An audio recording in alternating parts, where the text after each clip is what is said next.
Welcome to Enhancing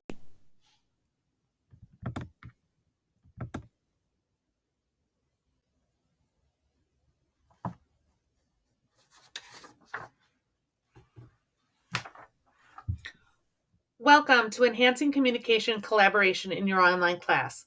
My name is Gretchen Reyes. I am a full-time instructor for the Business and Accounting Department at Triton College. I've been teaching online classes since 2015, and I received my master's in online teaching in March of 2017. In this webinar, we're going to talk about the importance of announcements, emails, video and voiceovers, discussion boards, group projects, and best practices when it comes to communication and collaboration with your students in your online class. Is your online course a distance education, or is it actually a correspondence course? Over the past 5 years or so, the U.S. Department of Education has been conducting audits on schools to determine whether students at colleges have been receiving financial aid for online courses when those courses are actually correspondence courses. Both types of courses have essentially the same definition, with one glaring exception. In a correspondence course, interaction between the instructor and student is limited. There's no regular and substantive initiation between the instructor and student. So in this webinar, we're going to discuss how we make sure that our online courses are not considered correspondence.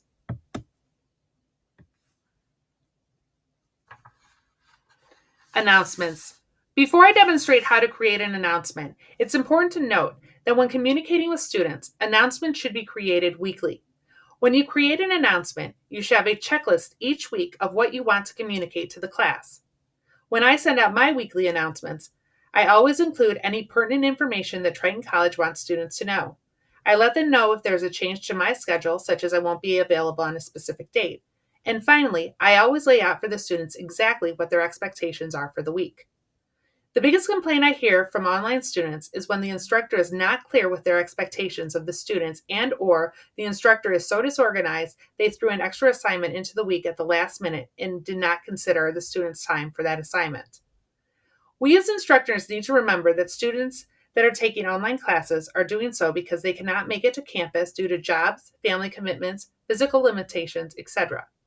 So knowing that online students need to use time management to complete their work, we cannot expect that they can drop their commitments because we were not prepared to provide the student information in a timely manner. This is why sending a weekly announcement alleviates any questions and concerns the student may have going into their week.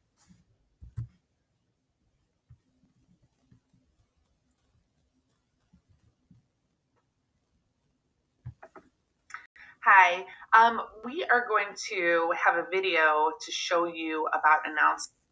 The class that I'm going to use was actually beta tested this semester.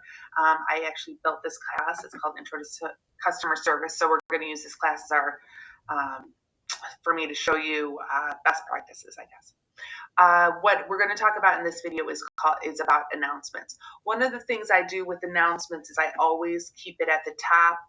If you don't know how to do that, you can move your things back and forth. But I go into announcements here.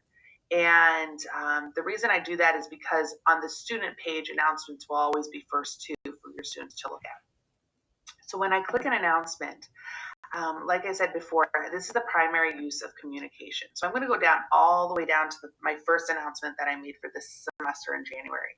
And like I said in the slide, is that for what I'd like to do is I like to send out announcements of information. So I sent out some announcements about accounting club, looking for jobs on campus, things that come through from Triton that I think that students might miss when they go to their page. I like to put in through our announcements. One of the things that I do that I think is the best practice is a couple of days before the class started. So I sent this on Friday. Usually I'll send it for other classes maybe the Thursday before, definitely the Friday before the class is going to start on Monday. And the reason that I do that is because I feel that it's important that students have the opportunity to take some time over the weekend before the class starts to really see what the class is going to be about, to look at the syllabus, to have an opportunity to purchase the book and so forth. Like I said in the presentation, as an online educator, we need to be very aware the reason that students are taking our classes is because they don't necessarily have the time or the ability to make it to campus. And so understanding that, I like to be able to show the students how rigorous my classes are going to be throughout the semester, so that if it's going to be too much work for them, that they have the opportunity to drop the class prior to the class starting on that Monday. Also, in an online class, students on a regular 16-week class, it's important to remember that students should be working 8 to 10 hours on that class. And that, I think, is sometimes a misconception, I guess, that students have, that they think, oh, an online class is going to be easy and so forth, when they actually are time consuming. So what I wanted to show you on this specific letter is that I welcome the students to class. I tell them about, that my main way of communicating them is through announcements, that I do check it. I do suggest that they check it a few times a week. If I need to talk to them individually, I'll email them individually, and that will be our next lesson in a second. And then I also talk to them about their college, Triton College email, and that it's important that they are checking their Triton College email, because that's how I'm going to communicate to them. I'm not going to communicate to their personal email. I then explain a little bit more how I'm going to be there for them, give them my email address. And I will tell you, the minute this email comes out, I do receive emails from students, just double checking the textbook, asking questions, and so forth. So I think it's a really good first step in building that community that we have with our students. I also let them know I teach around 100 students a semester. So when you are communicating with your students, I think it's very important that you give them the framework of what you expect. So with my students, I tell them I expect that I'm going to get emails from the Triton email. I expect that when they email me, they're going to send me, the name of their class, so that I know what I'm looking for.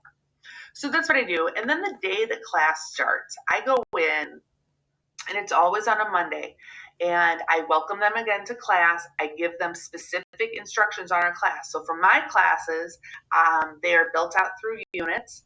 Every unit opens up on Sunday at 11:59. I right there again say 8 to 10 hours per week. And then every assignment, except for their discussion posts, need to be completed by 11:59 on Sunday.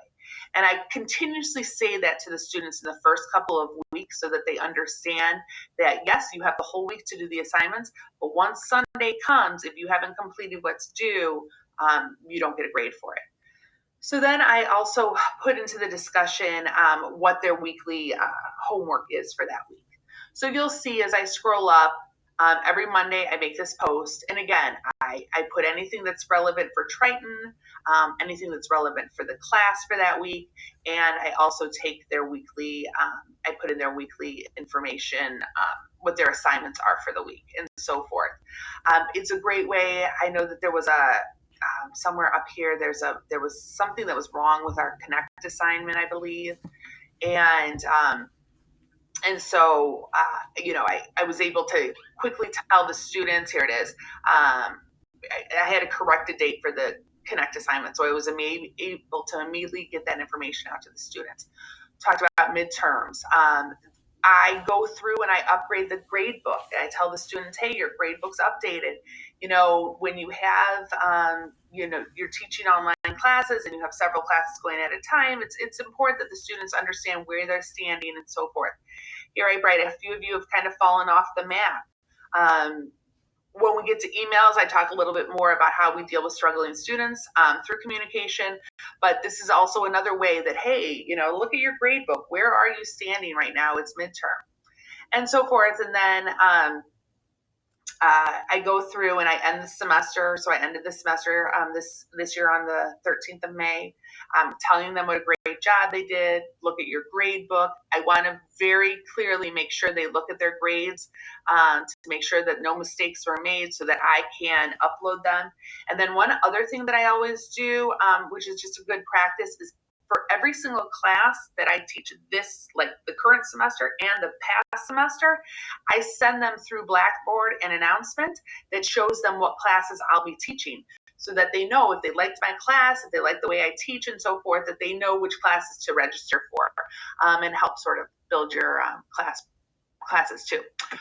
So what I want to do is show you how to make an announcement. I know you've made an announcement before, but just once again, just how easy it is. You can go into your announcements, you click create announcements, and I do this again every Monday. Every Monday morning, I wake up, I sit there, and I go through every single class that I have and that I teach online, and I send this weekly announcement.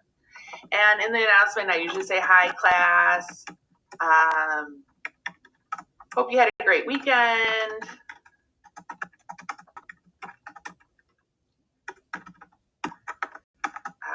This is this week's assignments."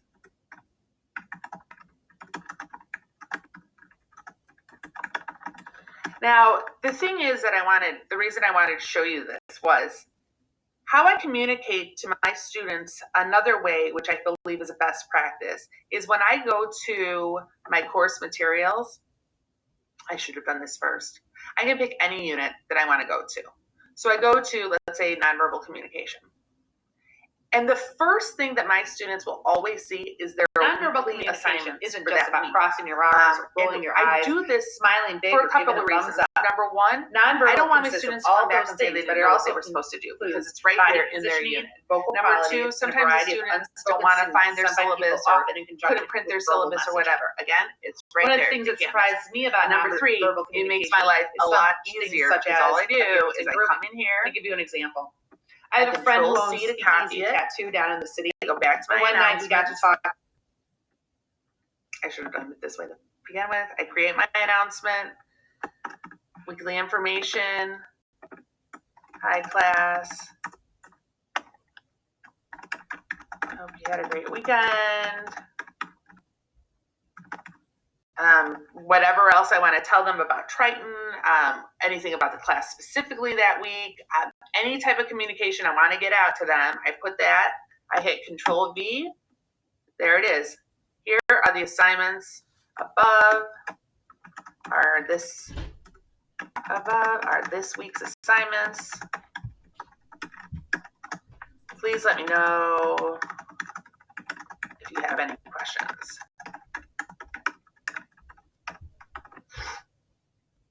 So then once I do that, I never restrict my announcements. And the reason that I don't is because, let's say, for example, a student emails me on Wednesday and says, "Mrs. Reyes, I'm not feeling very well. I don't think I'm going to get my assignments done on Sunday," or "there was a death in the family," or whatever. "I don't think I'm going to get my assignments done on Sunday. Can I have an extension?"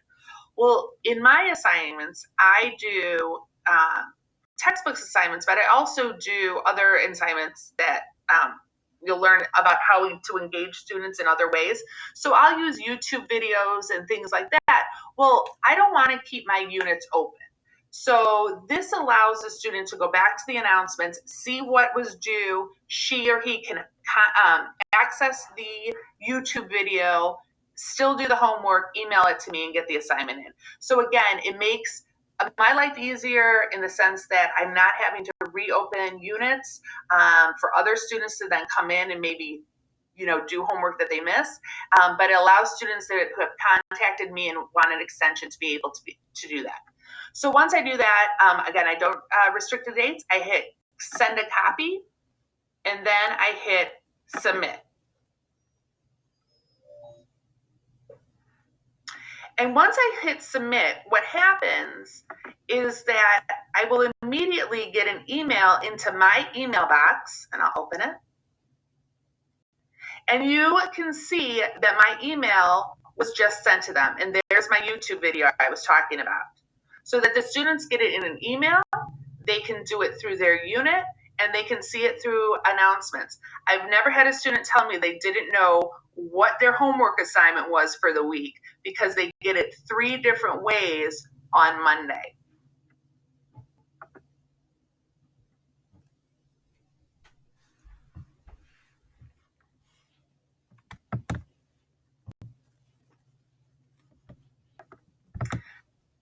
Next, we're going to talk about emails. Emails. Now, I know we all know how to send and receive an email, But when it comes to an online class, email is the best tool to use to help students who are struggling. For example, it's flu season. 3 students in your class have been out all week. No assignments were turned in, and you just completed grading. They missed the entire module on the Industrial Revolution of the late 19th century. And while 3 English language learners in your class didn't miss school, they are still struggling to grasp the impact of this event on world socioeconomic conditions. So, what as online instructors can we do? What should we do? I hear from our online students that they fall behind and they are embarrassed to reach out to their instructor for help. Students' work schedule change and they decide to just skip assignments and think it's no big deal until it's too late and the student has fallen so far behind they cannot catch up. As online instructors, it is our job to constantly monitor the student and their progress when it comes to assignments. In the next video, I'm going to demonstrate how to individually email students through Blackboard and the amount of communication it may take to get a student back on board.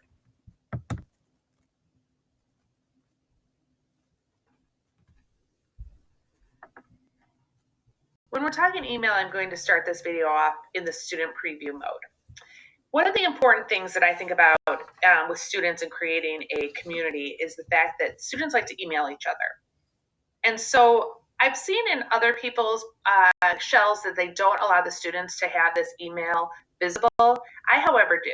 And the reason is that when you click on it, what you're going to see is, not my virtual classroom, when you click on it, what you're going to see is that the email allows the student to email all the users in the course, all the groups in the course. We really don't have teaching assistants here, but all the students in the course, not the instructor, just the instructor, or they can select users or select groups. The select groups works with when they're doing group projects. So I just think that that's a good little thing to give your students is the ability to email whoever they would like to. So I'm going to exit the preview and I'm going to show you as an instructor what I do. I could go through here and I could select, it's the same thing under mine. I could select the users and so forth, but I don't do that. What I do is I go to the full grade center. And what you see is under your grade center, you have all the lists of the students that you want to talk to. Well, the reason that I like to email through here is because if I'm going to be emailing a student, it's usually because I'm missing an assignment or I can see that they might not be doing well in the class. So basically, to email a student through your gradebook is you just check the boxes, click on email, you can select users, and then you just send out the information. One little tidbit to know is that emails are actually blind copied unless you click this box, and then you will be able to see the students that you are emailing it to. Okay, so the next thing I wanted to show you that I think is important when it comes to emails is under your course information. When you're creating your courses, you can, or you should have, I should say, under course information and syllabus, let me scroll down so you guys can see mine, is this right here. Under the course contacts, it should have your email address. I always like to say preferred. And then I state I will respond to you within 24 hours. Now, if you polled my students, they would all tell you I probably get back to them within 5 minutes. And one of the things that I suggest to you as an instructor, if you've never done it before, is on your cell phone, you can get the Microsoft 360 app. And in that app, you can actually load your Triton email. And so even if I'm out and about, on a Thursday night and a student needs me, I will get an alert to my phone notify me that a student's contacted me so that I can contact that student right away. I think when it comes to online classes, because students are taking those classes at specific times that work for them, sometimes they don't have enough time to wait 24 hours for you to get back to them. They only have a few minutes because maybe they're about to take a test that you have due that evening, or maybe they're working on a paper and they might not be able to get back to working on that paper for a couple more days. So when you're teaching an online course, I think that is one of the things you should always have in the back of your mind, is that the students are also on a time crunch, just like we always are too. So getting back to them, putting 24 hours, because yes, we do have a life, but also understanding that students really would like a response back sooner than later because they probably are working on your class when they are emailing you.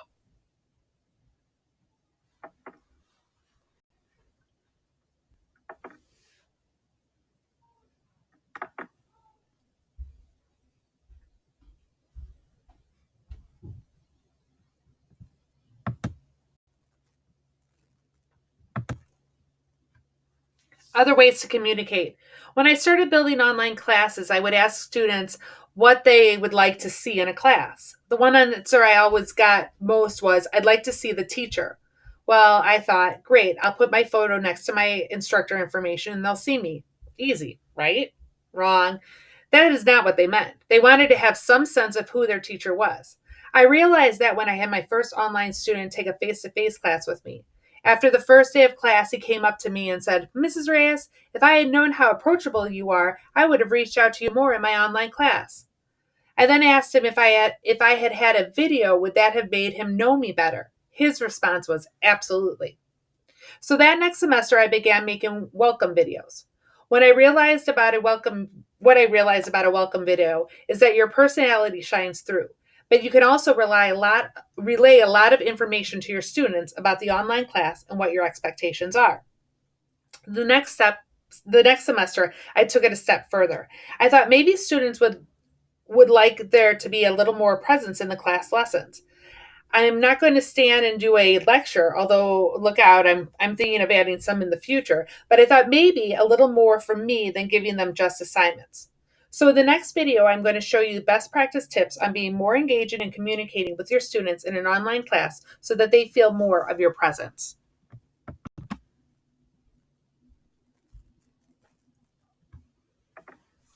When it comes to being more present in your class and showing more communication, I'm going to start this video actually in the student preview. When my students enter into this class, this is the first thing that they will see. It's my welcome video. I'm going to play it for you right now. Hello, my name is Gretchen Reyes, and I will be your instructor for Business 171 Customer Service. This is a 3-credit, 14-week course that you are expected to log on to several times a week. You will be working within this class 8 to 10 hours a week on different types of assignments, homework, projects, and so forth. Customer service is a pinnacle part of business.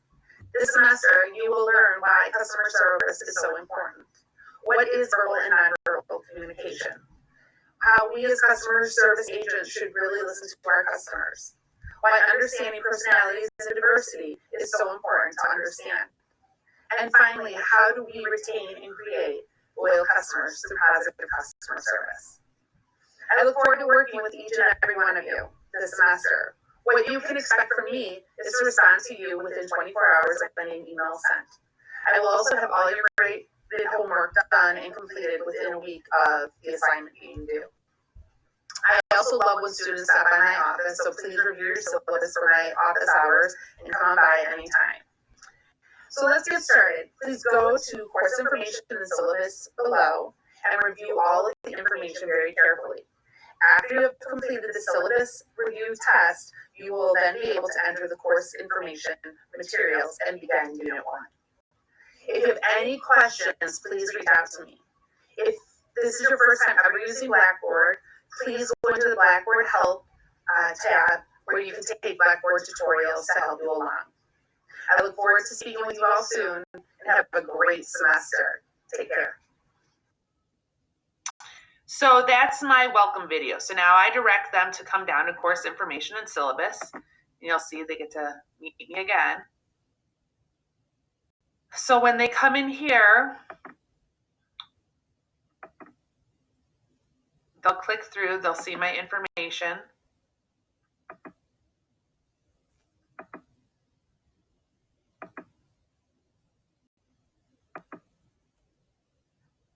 And they get to course navigation. I do this video as another way of communicating with my students, again, because most of these students, this is their first online class and they have no idea really what to do or what to expect. And so it's another opportunity for my personality to come out, for them to see me, for them to get more comfortable with the person that I am and as their instructor. So here is this video. Hi we will not do the whole 5 This course minutes. is super easy to navigate. Every Monday You're going to receive an announcement from me, so you can either go to the announcement section in your Blackboard, or you'll get it via email. And in that information announcement email that I'm sending you, it's going to basically tell you any important information that you're going to need to know for that specific week and your assignment. So just if you follow along with that, if there are any changes to the syllabus and so forth. So look for that email on Monday mornings, which goes back to the fact that each unit, you'll have 14 units for each week of this course. Each unit you will be able to visually see under course materials.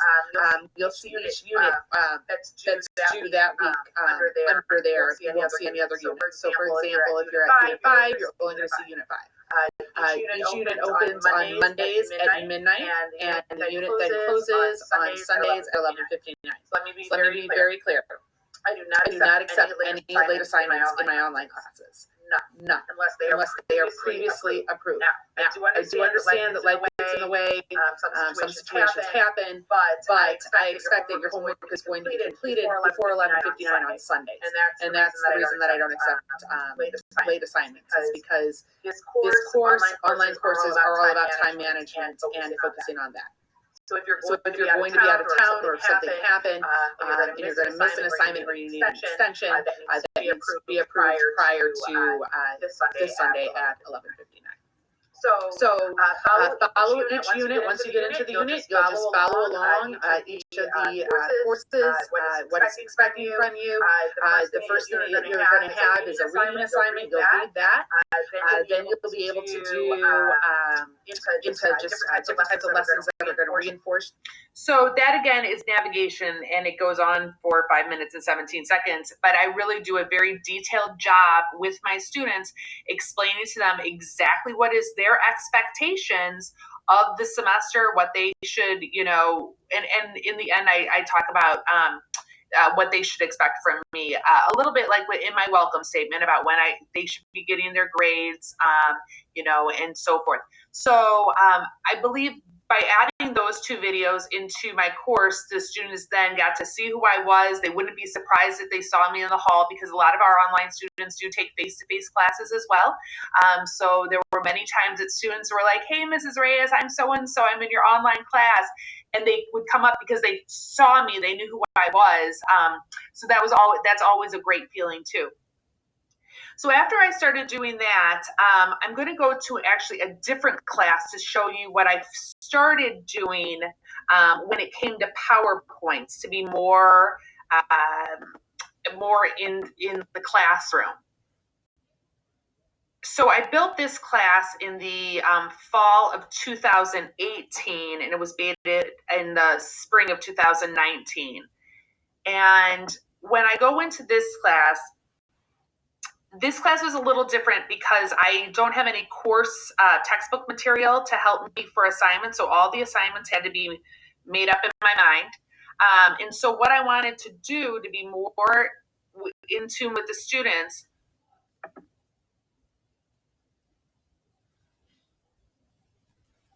was when I went to their PowerPoint, I created these what we called PowerPoint takeaways. Because I really felt that the students go through the PowerPoints, they read their assignments, they do all of that, but sometimes maybe they're missing the key points to the actual chapter. So I took time out and I created these real quick, some are like only 3 slides, some are like 5 slides, but they're little takeaways from the chapter.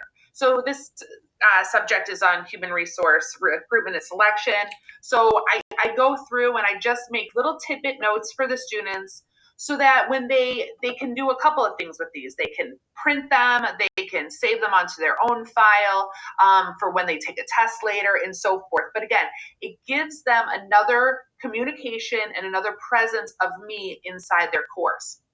So I started doing that in my classes. And then back to the class we were just in, my customer service class, I now have taken it a step further. So what I did for this class, and I will continue to do because, again, I've gotten very, very positive feedback on this, is when my students go into their course materials, and That's my face-to-face class, sorry. Go into their course materials in the online class, and we could choose any one of the chapters.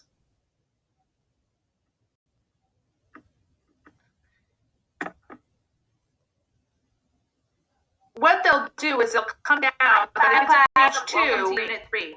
In chapter 2, we learn what a service culture is. That no two organizations operate in the same manner, have the same forms, or provide management the same results. Take a minute or two and Google different types of organizational mission statements. Are they customer-centric or not? Here's one to think about. Barnes & Noble, the big bookstore that sells us all our books. Do you think they're customer-centric? That their mission statement talks about us customers? Yes or no? Take a look. Let me know if you were surprised at that answer. This chapter discusses the importance of employees' roles, policies, and procedures, and the types of products organizations take to create their service environment. The chapter also discusses what sets apart average companies from excellent companies. And yes, you guessed it. What sets them apart is the customer service. Excellent customer service masters what customers want, such as personal recognition, courtesy, timely service, professionalism, enthusiastic service, empathy, and patience. By the end of the chapter, so that Barnes & Noble question, I actually put that in their exam as an extra credit question to see if they actually looked it up. I think it possibly surprised some students. It surprised me. I would say probably about 60% of my students did get the answer correct. I don't know if that was a guess or if they had actually looked it up, but I feel that by me now putting my voice into the chapter, by me now really giving them a sense of what they're going to be learning, touching on little specific subjects, again, is another great way for me to be present into the class and to communicate with the students and get them ready for their learning.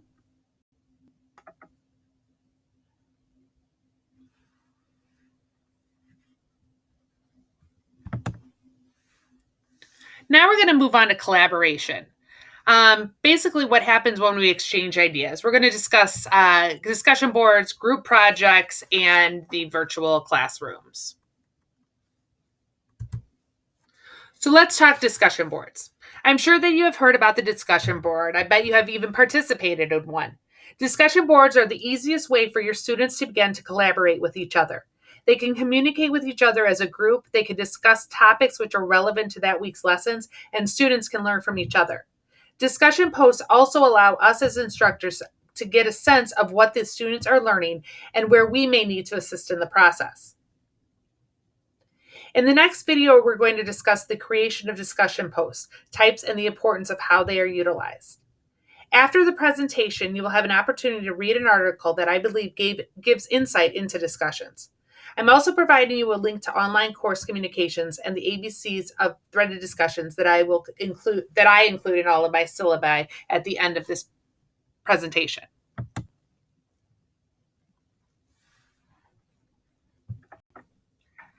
Like I said in the slide, discussion posts are actually one of the easiest ways to build a sense of community in your online classes. There are a couple ways that students can get to the discussion board. One is on the left-hand side. They can click discussion board and they will have access to their discussions. Mine currently are all open, but you can set them so that they can be viewed or not viewed by the students. So let's go into my course materials though, because the first type of discussion board that you want to set up for your students is the icebreaker discussion post. The reason that the icebreaker discussion post is so important is because it is the first interaction that your students will have with each other. Again, purpose is to build a community, a sense of collaboration, making your students feel that they're not out on an island by themselves. So when my students go in, they'll see that they have a discussion post icebreaker. As I scroll down, before I get to the icebreaker, one of the things I wanted to show you as I scroll down that I do build into my classes, and this is, again, another piece of of information for your students for communication is I actually in the first unit put my rubrics. In my classes, I have homework assignments that are related, and you can read it up here, that are related to textbook readings, with the PowerPoints, things like that, to make sure that they're reading their books and understanding the information. And then the next type of rubric and homework that I give them is what I call the hot topic rubric. And this is actually a great way for students to go out and learn real life experiences. They do this by looking for articles, maybe a YouTube video. I have them go and do research on something that's currently happening that week that relates back to what we currently are learning that week. So I give them this hot topic rubric, and then I scroll down, and now here are my discussion board instructions.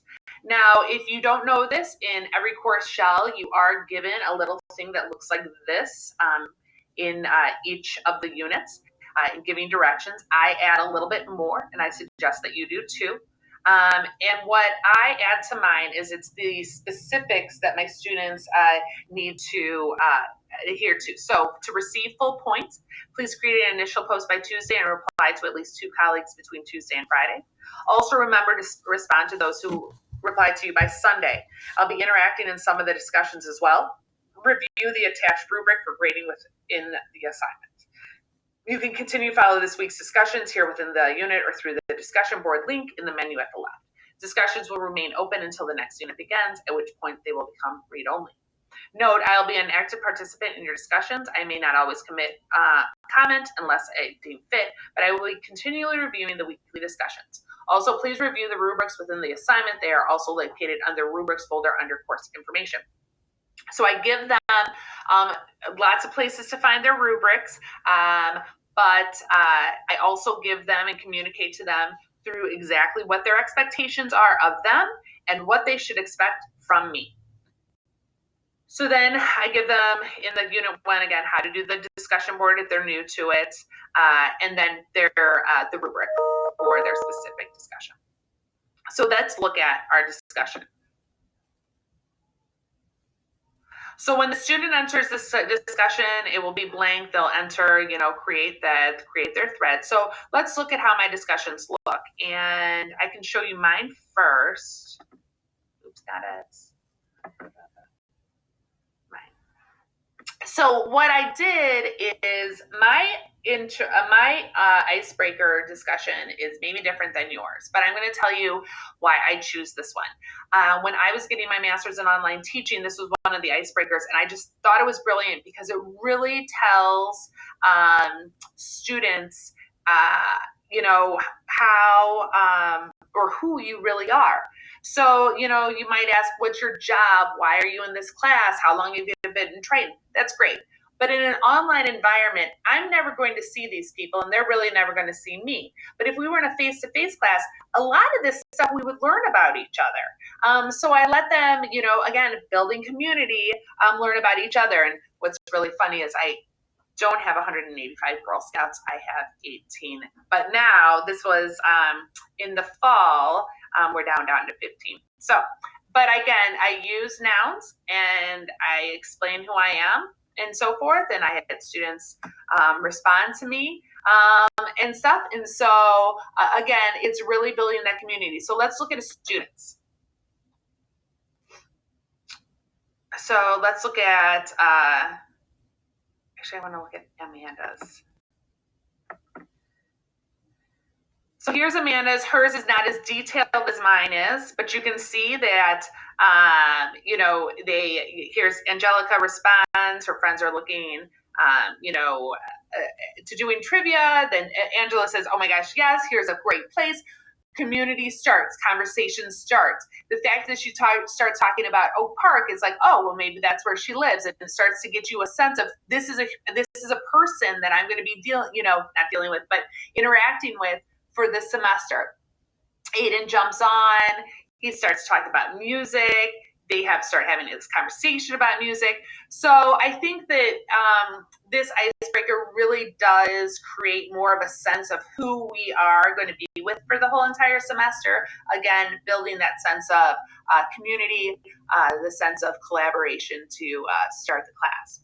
So that's my first thing, an icebreaker that you definitely want to have in your first week. And then let's just look at another type of discussion that I do. So this is another discussion. Let me go into course materials first and show you. I think it's under unit 3 or 4, I'm hoping. Yeah. Okay. So I scroll down, right? The kids chapter 3 is all about verbal communication. I know I know you're my right. little I already know. speech. Scroll through. You'll see the instructions every time before an instruction. Or the post, I give the instructions because I don't want students to forget about the due dates, because my rubrics says, did you post your initial post on the correct day? Did you do your replies on the correct days? Again, this is making sure that your students are interacting in the class throughout the week, so that they can stay up on their homework. It's helping them a little bit with time management. It's always been my thought. So there's lots of ways to build discussion posts. I know that some instructors will pull questions out of the textbook. I know that some instructors will make a creative question. Like I have a creative question in here saying, if you had a utopian society, what would the best customer service look like for you? So you can do broad questions. This one I specifically took off of YouTube, and it was a video asking how that you would take 10 phrases and how you would convert them into something else. Taking specific information from that week's lesson and really driving it home in a way that students can learn from each other on the importance of whatever is being taught that week. So when I click on this discussion points again, it takes me to my forum and we have the discussions. All right. Now, I know that you all know how to do discussion boards, but again, another best practice that I wanted to talk about really quick was when we create discussion boards. My suggestion is that I'm going to provide you with an article that says that you should not have discussions every week.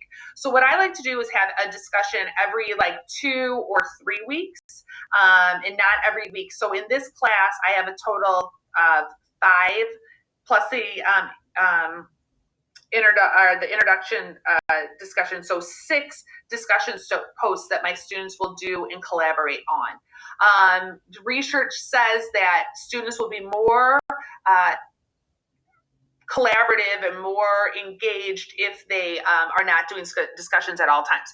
So, but what I wanted to do again for best practices is that when I actually am creating my class, I create all the discussions under the discussion post first.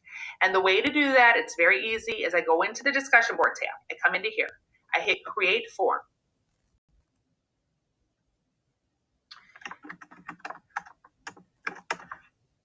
I do a test in test number 2, creating the form. I come down here. One thing I wanted to tell you is that my discussions, my rubrics is based on 20 points. So I put my 20 points in there. And then it's very important, or what I do is I put 3 posts because I want an initial post and I want 2 replies. So I do not want to grade this until I see 3 posts. Then I click here, I select my rubric. I have many rubrics on here, but this is the one that I am currently using. I hit submit. It's going to tell me maximum points. It's always 20 points. The next thing that I know that sometimes gets missed is right here, the show rubrics to students. Click yes. And then I hit submit. Now, the reason that I like to build all my discussions in the discussion board first is because of this reason. When I then start creating my course materials, my units, I have them mapped out. Now, I know that in Unit 5, I want to have my discussion. I want it to be a discussion. Nonverbal communication isn't just about crossing your arms. So I come to my unit, I go to tools, I click discussion board, and this is why it's so easy. I can select a discussion board forum. I'm going to select test 2. I'm going to hit next. Here it is. I copy and paste. I go into here. I copy and paste my directions. So I would go into here,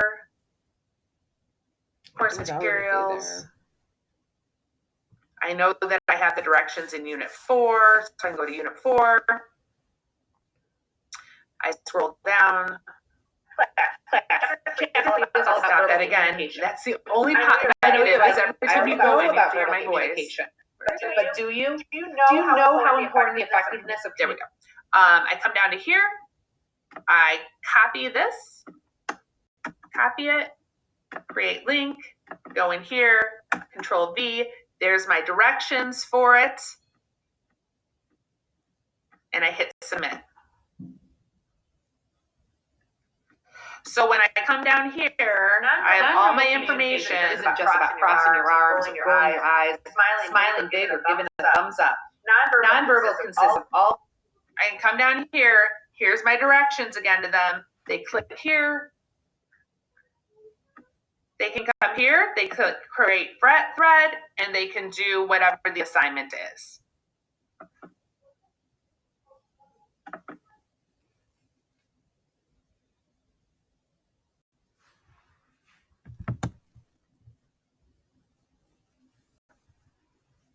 At the end of this article, I will give you the link to this, but I did want you to have the opportunity, since it's fresh in your mind, to read it so that you understand discussion boards a little more.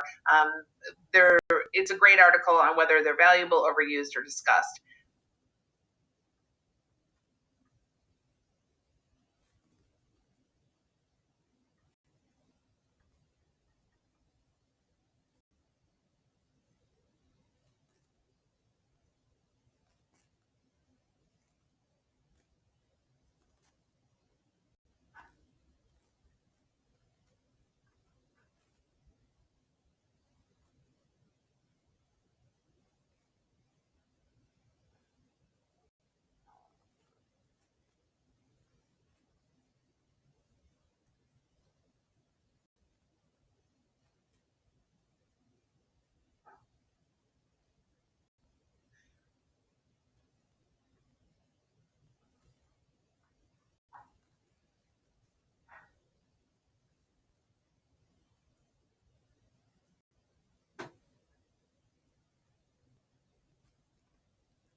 This is what I've included in my syllabus when it comes to discussion posts. It's called the ABCs of Threaded Discussion.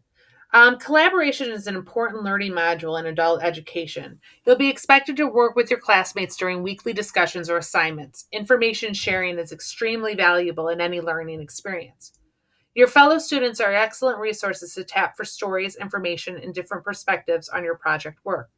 At the same time, they can benefit from your ideas and insights, which is why you need to actively participate. Interaction in a virtual environment, such as the discussion questions, involves many skills used in face to face communication. Additionally, in an online learning environment, meaningful and substantive participation in online group discussion is the primary method of evidence of learning. Below are some tips for effective asynchronous discussions. Keep postings to the point. 3 postings per each threaded discussion. Be respectful of others' ideas and comments. Consider what is useful in the opinion shared and how it is similar to and different from your own point of view.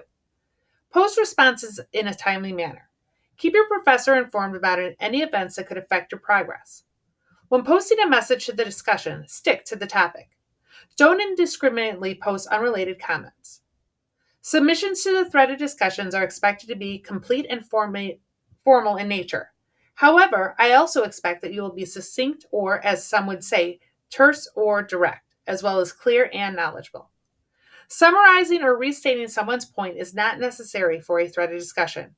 It is expected that when posting, you will use your book or other academic materials, to support your point or to add to the threaded discussion for your convenience in citation style. When you use your book, you need not only put the page number in parentheses, i.e., 21.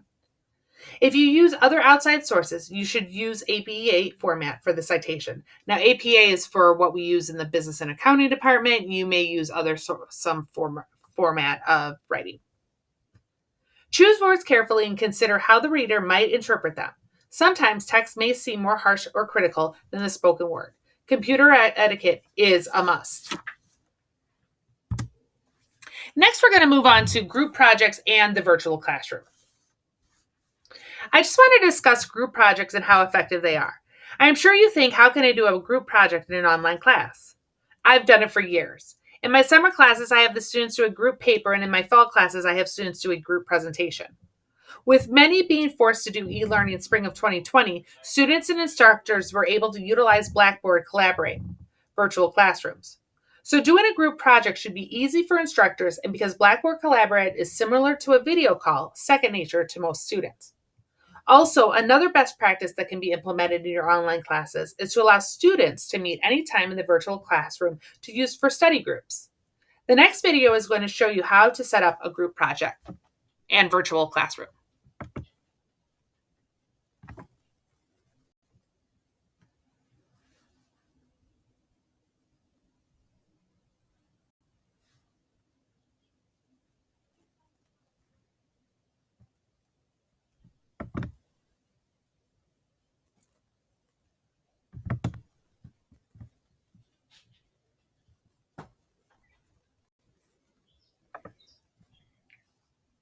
In my last video,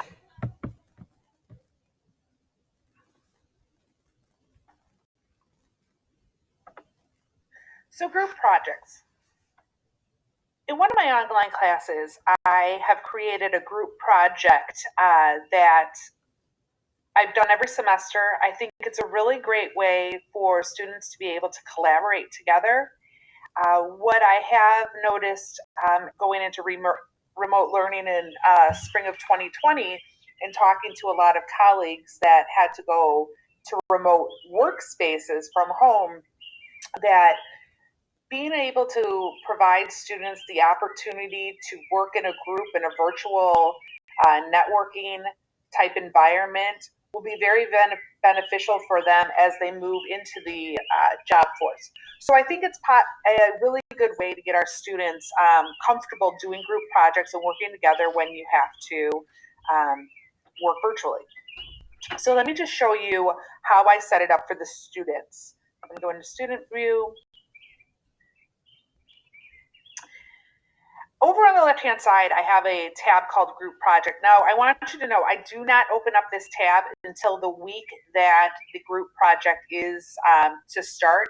My group projects last 2 weeks. I think a 1-week group project along with homework and reading chapters and staying up with everything would be a little too much for students. So I do make it a 2-week project for the students.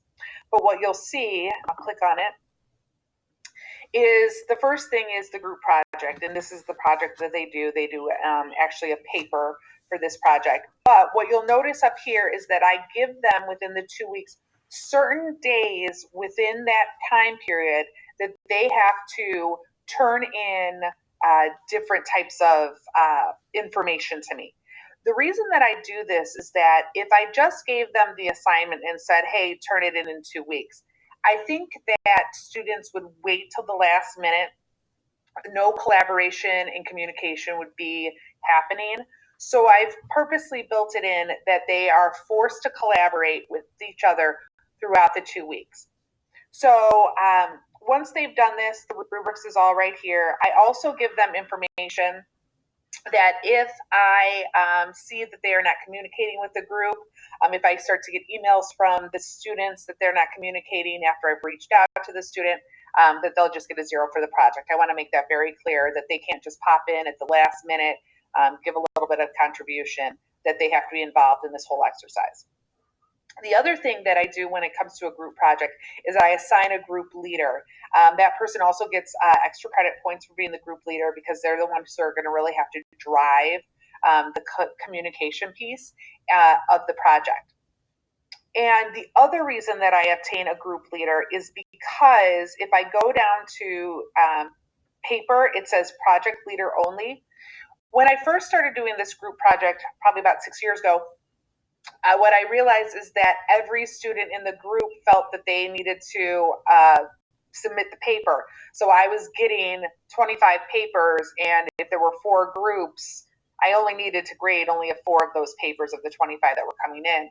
So what I did was I built it so that the project leader is the only one who submits the groups. And when you create your groups, when you were learning how to create groups, you should have seen that you can do it so that when you grade that one paper, that everybody in that group receives the same grade. However, another best practice that I do for my projects online is I do what is called a group evaluation. And the reason that I do a group evaluation is because, again, I'm not in the classroom with the students watching them work or talking to them face to face and so forth and really seeing how the collaboration is working with them. So I allow the students to do a group evaluation of their groups, and based on their information will also help determine what grade that student receives. So if the student out of 80 points, the whole group gets 75 points, it was a great paper and so forth, but I go back and I read the group evaluations and I see that one student really wasn't participating, didn't come to the meetings, really turned in their whole, their part of the paper at 11 o'clock the night before it was due. At that point, then I would take points off so that the student received the fair grade that they deserve compared to the students that were involved the whole entire time. So I think that's a good best practice. So it's very easy if you do not know how to set up a group. It's one of those things you definitely want to practice on before you launch it out to your group to make sure it's happening. So when I go back to my group, my view, I can show you that when I hit group project starts here, it's just the assignment in the link. So that's really not the point in my project. What is this part. It says select group here. So when I get to this select group here, I can see in this specific class, there were 3 groups of people. This person in group 2, I actually moved to a different group. When I had done this was last fall, but the groups are here. When I do this, I do a very similar group project in my face-to-face classes. I usually have 5 groups of 4 people. I let the students enroll themselves in their group, and the reason that I do that is because I think that by the time my group project starts, it's around week 8. The students have been doing discussions with each other. They've been emailing each other. They have a sense of who each person is out in the online world, and I let them then choose who they'd like to do. I found that has been the best way to do group projects. Again, I think group projects are great. You can do collaboration and so forth with them. So this is a paper version. Moving forward, what I want to show you, and I'm going to actually be doing this in my Principles of Marketing class this summer. I just haven't set it up yet, but I want to show you just a regular face-to-face class, moving remote, and what I did for them.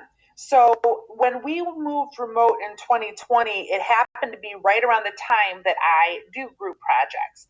And they had, in a lot of my face-to-face classes, like I'm sure in many of yours, it was a PowerPoint presentation. So I sat back and I thought to myself, how are the students going to do this? Well, I knew how they were going to do it. They were going to do it in their virtual classroom. So I want to show you, if you've never set up a virtual classroom, the easy way to do it is you go to this plus sign here, you go to tool link, you click on that, you then go to this drop down, go to Blackboard Collaborate Scheduling Manager, you click on that, you then type in virtual classroom or whatever you want to call it. I call it virtual classroom. I'm going to have 2 of them now because I've just created another one to show you this. It comes down to the bottom. As you'll see, it's not visible to the students. So you can keep it invisible until you want to open it or open it right away. You move it up so the students see it. Once I click on my virtual classroom, it comes here, and I just want to show you the several ways that you can have students be invited into the classroom. You can add a course link by clicking this. And you can go into, let's say I want to put this in course materials and I want them to do their class project on Unit 8. So I do course materials. I can drop it down. I'm going to do it on Unit 8. I can go to my details.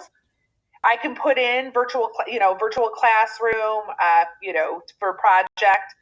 I always suggest clicking required so that students see that required button, and I think it mentally does something to them. If you want to do date restrictions, you can. I very rarely do date restrictions in my online classes.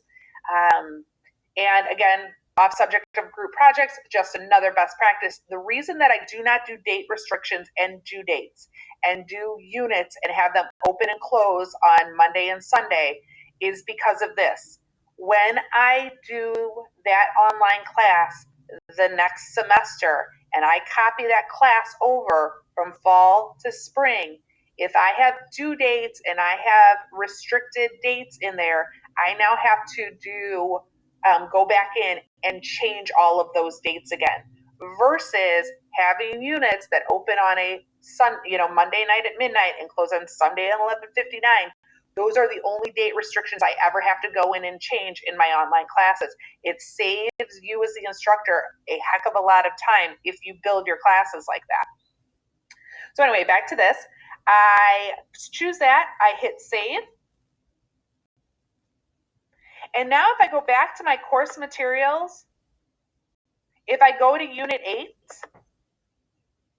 what you'll see is that the students will now have... Behavioral styles is a descriptive term that identifies... What you'll see now is that the students have access to that virtual classroom. When I click on it, you're going to see we're going to go straight into our virtual classroom.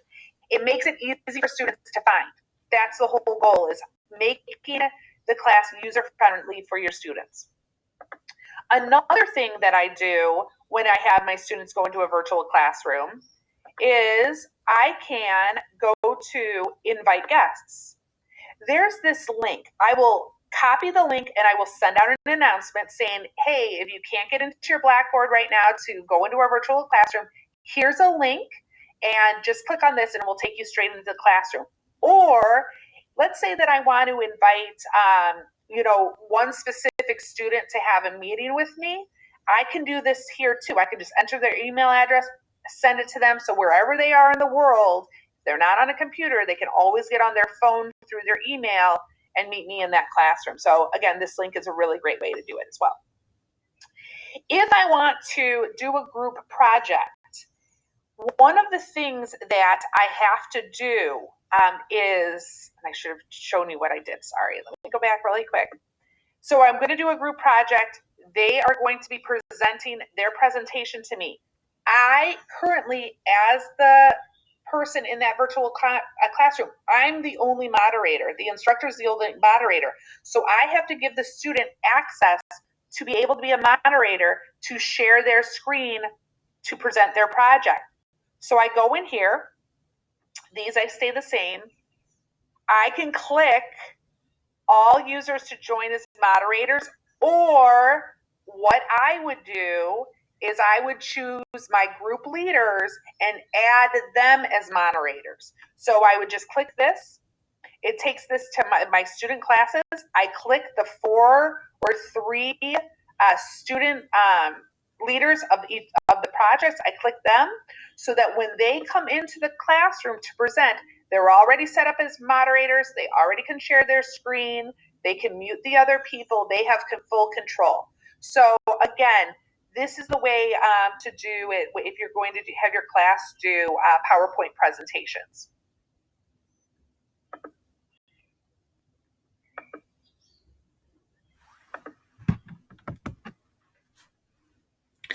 So to finish up, just a few more ideas that by the end of this section, you're going to receive a few more of my best practices for creating an online class.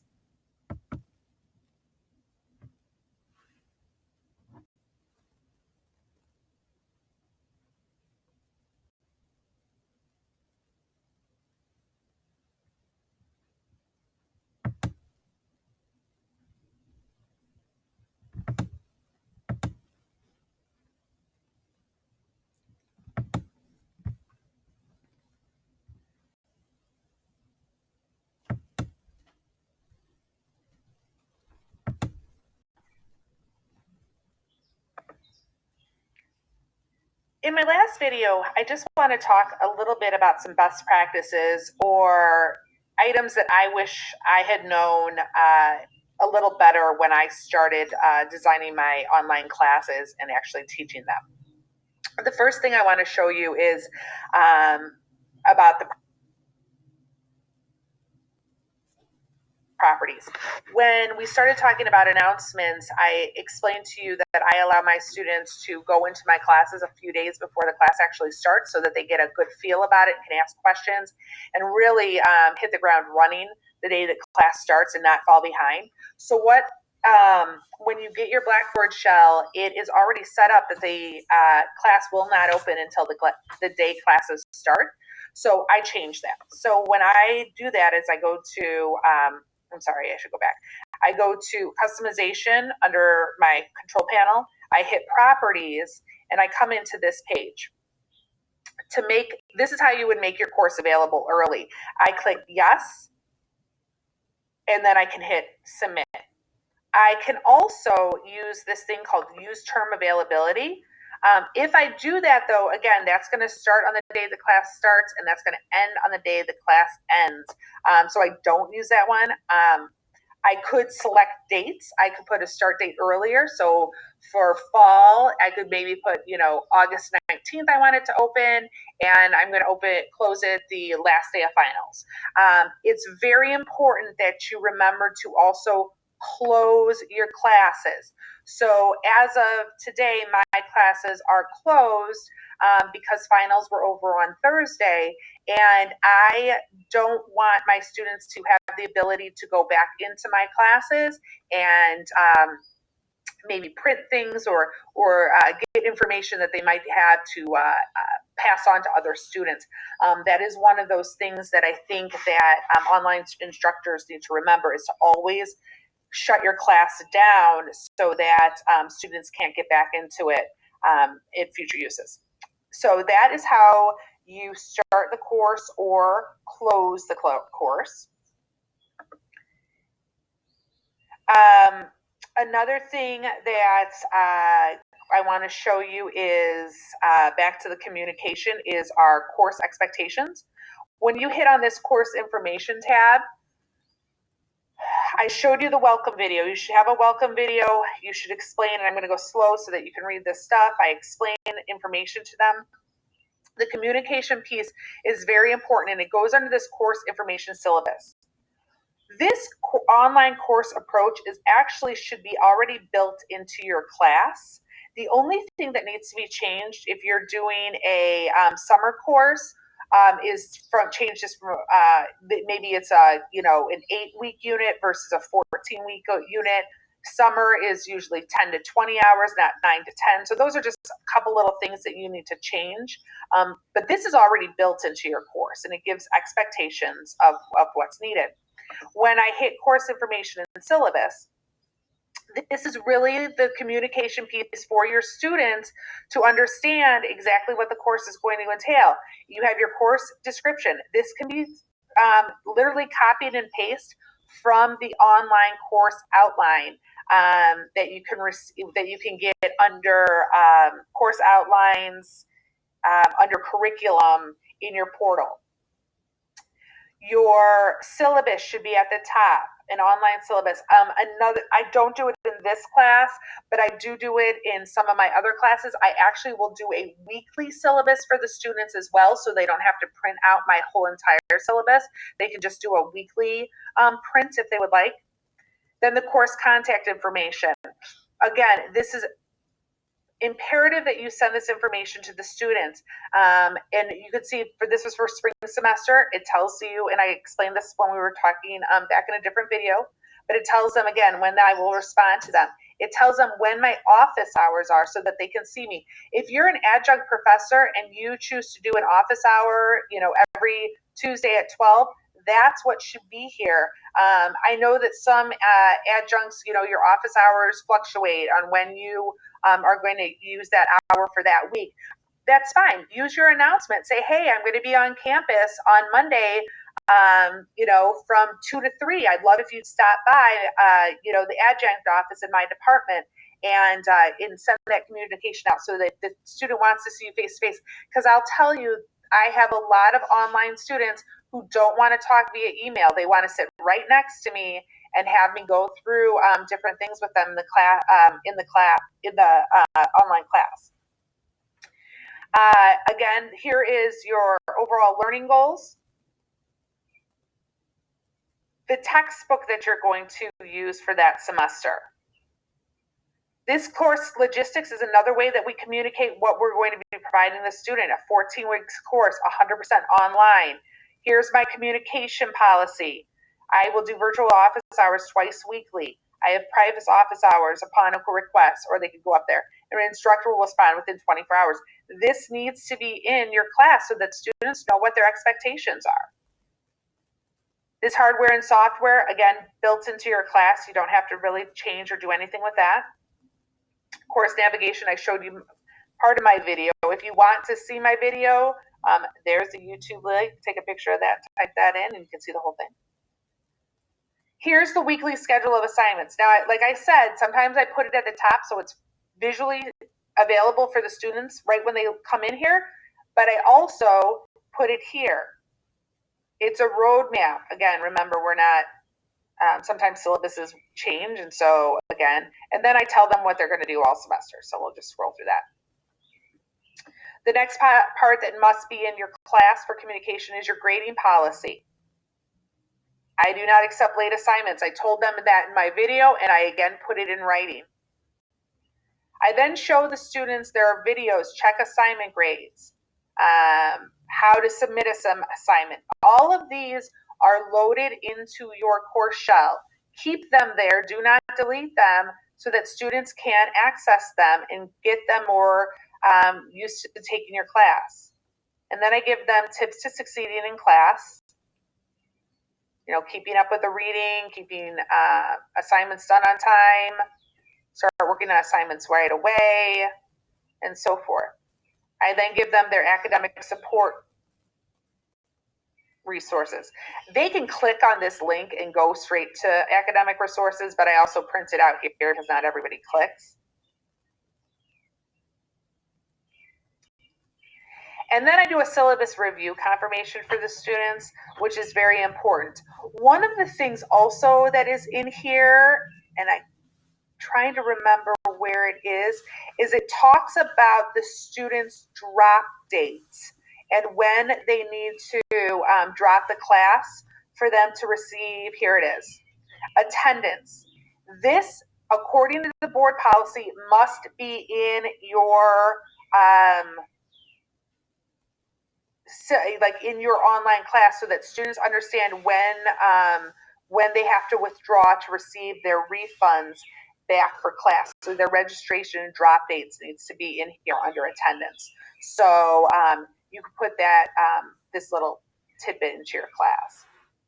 Okay, so that is one aspect of communication that I wanted to talk about and show you that I do in my classes so that you can understand the importance of this communication to your students. Another thing that I want to show you or talk to you about, again, is the due dates. I've said over and over again that I open my classes on Monday nights at 11 and they're due at 11:59 on Sunday night. Some instructors do Tuesday, Wednesday. It's really up to you. But the best practice is that because your courses can be copied from one semester to the next, that when you do this, you go into you go into the arrow, you hit edit, you scroll down, and you can put your due dates right here for when your units are going to open and close. Okay? And I show you that so that I can show you that when I go into my unit, you'll see that everything is open. Nothing is closed in here. Everything is open. The assignments are all there. I show my rubrics under here. Discussion boards are all open. Nothing has due dates, and I can go into any one of them. And nothing has due dates. And the reason is again, because the unit closes, students cannot go back and access these assignments. So they always know that their due date for their assignments, except for the discussion board, is due at 11:59. So I think that that's a really good, important thing to do. Another thing that I do in my discussion boards for students is this Any Questions tab. So I just created. It's just an Any Questions. Please post any general questions that they can have. And when you click on it, and it's really for students that if I'm not there, they can go in and ask their peers for help. Another great way for students to communicate and for them to collaborate online together. What else?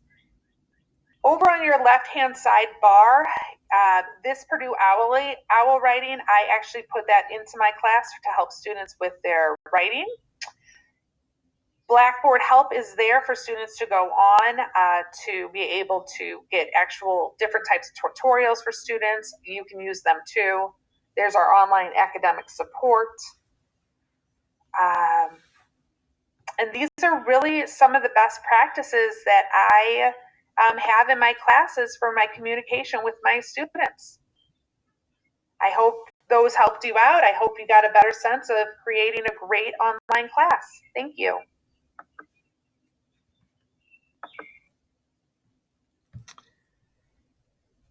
Here are some basic online communication techniques that I wanted to show you. You can also get this link in the sources page so that you can print it out and have it with you. But I just wanted to be able to provide this for you, some online class communication basics, things to always remember. Basically, the tone of your communication. When you are communicating with your students, whether it's in announcements or it is feedback for a paper that they've done or a homework assignment they've done. Be aware of your tone. I state actually in my threaded discussion about etiquette matters.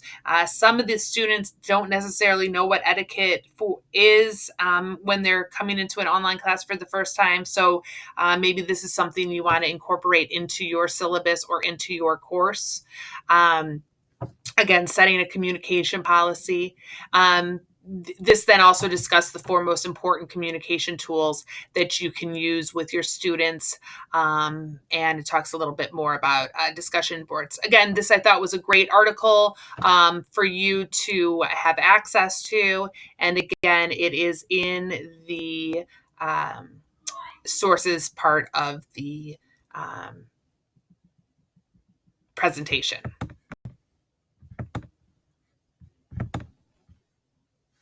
Good luck. I hope you will use these tips to go out and deliver an amazing online class that provides the students lots of communication and several collaboration opportunities. Again, if you have any questions, my contact information is as follows: Gretchen Reyes. You can reach me at gretchenreyes@triton.edu. I'm in F214. A is my office, and my extension is 3988. Good luck, and here are your sources.